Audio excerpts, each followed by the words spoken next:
It's hump day.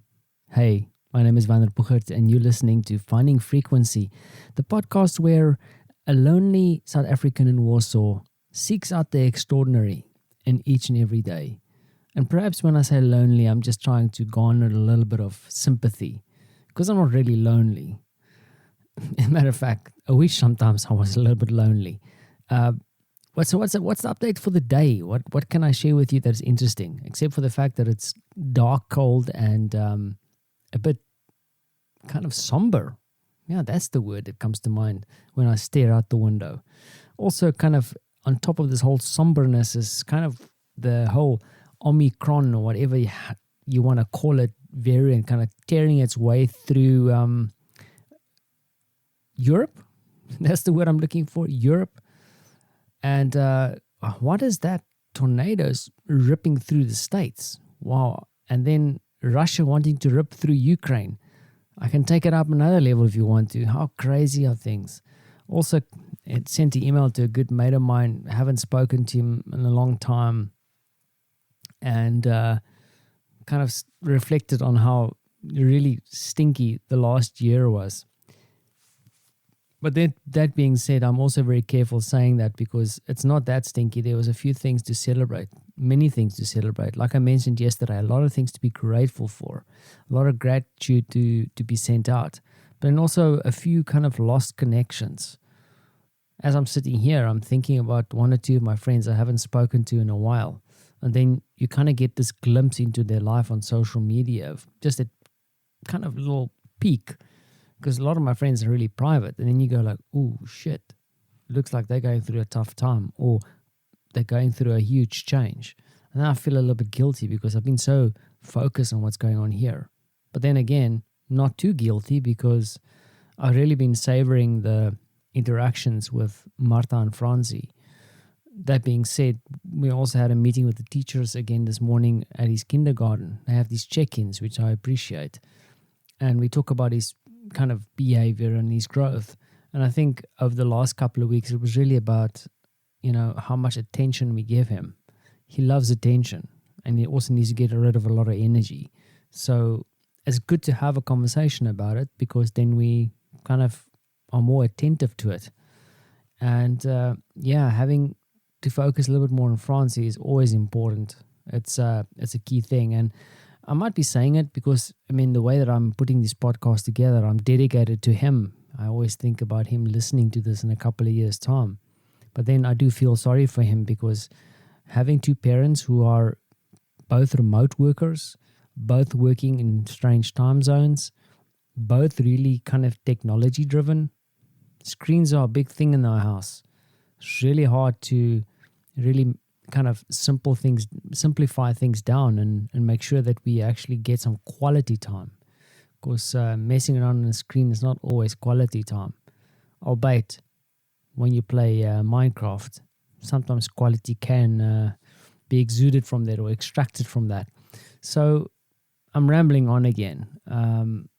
Just saying that, there's a couple of things on the mind. Oh, a little bit of extraordinary is that Marta and I are now scheduled to have our third one of 1 million probably. So we're heading off to get our third dose of the vaccine. Specifically keeping in mind that we have a son in the kindergarten and he's bringing all kinds of pestilences home, protects us, but then also thinking about when we can get him vaccinated. Then the other thing is, and I'm really careful kind of speaking about this because I've been thinking about it a lot, but it's influencing the way that I kind of consider things. And in Europe, there's a lot of kind of movements now to make sure that, for example, in Austria, if you're not vaccinated, you could risk being in lockdown where vaccinated people aren't. The only thing that bothers me a little bit is like where do we draw the line? Really, I don't want to go into an anti-vaccine conversation, and I'm really trying to be careful here because I have to be responsible in the content I create. But let me tell you this story is that we have family members that are severely sick at the moment with COVID, and all of them have been vaccinated. And I can't say which variant, blah, blah, blah. But, and you can also say that in a way they were lucky because they will all pull through. That I know for sure. There's no risk in that regard. But I think maybe it was my kind of the way that I've set up my mind is that when you're vaccinated, you are protected, which doesn't seem to be entirely true. So perhaps therein lies good news, because a lot of people say this was created too fast. So it's not really about protection in the sense of not getting sick, but it's rather reducing the risks. But then I do, in the back of my mind, there's this little voice going on. It's like, what is really the story behind this? And I'm not talking about conspiracies. I don't believe in that nonsense. But, are we going to be vaccinating every 2 months? Is this now the way our lives are going to be, like living like this? Because in Poland at the moment, we have new kind of legislation kicking in, I think today, in fact. I'm not entirely even sure what I am allowed to do or not allowed to do. So this kind of shadow is still hanging over us. And I'm not entirely sure if I just want to kind of just accept everything and not question some things. And maybe we need to have a conversation about the assumption that, yes, okay, I understand the vaccines are bringing numbers down, blah, blah, blah, but it's not entirely as effective as I thought it was. If I look at people getting sick around me, and it's not even kind of like, whoa, like out of the blue, people are just getting sick left, right, and center.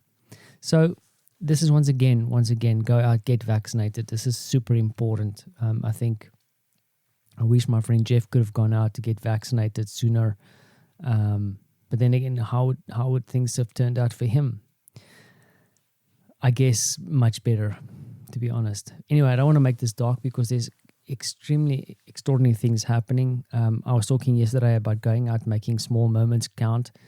And I saw my cousin Alexis and his wife out in Cape Town. I think they were nearby or close to Table Mountain watching the sunrise. That was amazing just to see that. Made me wish I was there with them, with my crazy crew, just to see that, because it is special.